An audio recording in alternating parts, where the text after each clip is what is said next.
Hello bike लभरहरू 2026 मा नेपालको bike मार्केटमा आउँदैछन् केही यस्ता खतरा बाइकहरू जसले बाइक लभरहरूलाई एकदम एक्साइटेड बनाइरहेको छ। अब धेरै टाइम वेस्ट नगरी सुरु गरौँ नेपालमा 2026 मा आउँदै गरेको टप 5 अपकमिङ बाइक। र नम्बर 5 मा रहेको छ यामाहा XSR 155। रेस्ट्रो लुक र मोडर्न टेक्नोलोजी मिक्स भएको यामाहा XSR 115 ले फाइनली नेपालमा लन्च हुन स्ट्रङ पोसिबिलिटी छ। यामाहा फ्यान्सहरू यो बाइकको वेटिङमा छन्। र यसको इन्जिनको कुरा गर्नुपर्दा 155 सीसी यसको इन्जिन छ भने यसको पावरको कुरा गर्नुपर्दा 19 हर्स पावर यसले जेनेरेट गर्छ।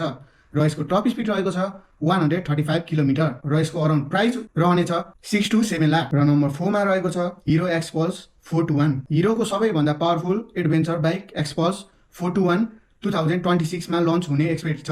लङ टुरिङ र अफ रोडको लागि यो बाइक एकदमै पर्फेक्ट हुन सक्छ। र यसको इन्जिनको कुरा गर्नुपर्दा 421 सीसी को यसको इन्जिन छ भने यसको पावरको कुरा गर्नुपर्दा 40 हर्स पावर यसले जेनेरेट गर्छ। र यसको टप स्पिडको कुरा गर्नुपर्दा 160 किलोमिटर पर आवर छ भने यसको लगभग प्राइसको कुरा गर्नुपर्दा 8 to 10 लाखसम्म पर्न जान्छ।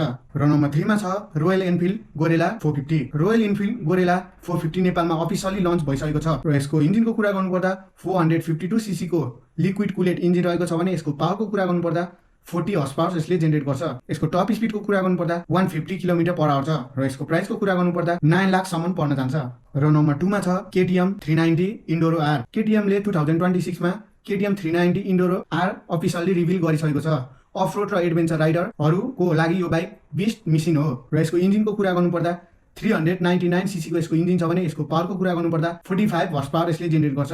र यसको टप स्पिडको कुरा गर्नुपर्दा 170 किलोमिटर पर आवर छ भने अराउन्ड प्राइस रहेको छ 10 लाख। र नम्बर 1 को कुरा गर्नुभन्दा अगाडि यो भिडियोलाई लाइक शेयर सब्सक्राइब गरिदिनु होला। र finally my personal favourite BMW F450 GS 2026 को सबैभन्दा adventure bike BMW F450 GS हो। BMW ले इन्डियामा लन्च अफिसियली कन्फर्म गरिसकेको छ र नेपालमा पनि लन्च हुने हाई चान्स छ।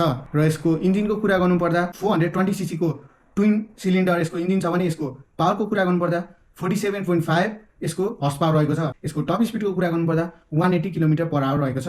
र यसको प्राइसको कुरा गर्नुपर्दा अराउन्ड 16 to 19 लाखसम्म पर्न जान्छ।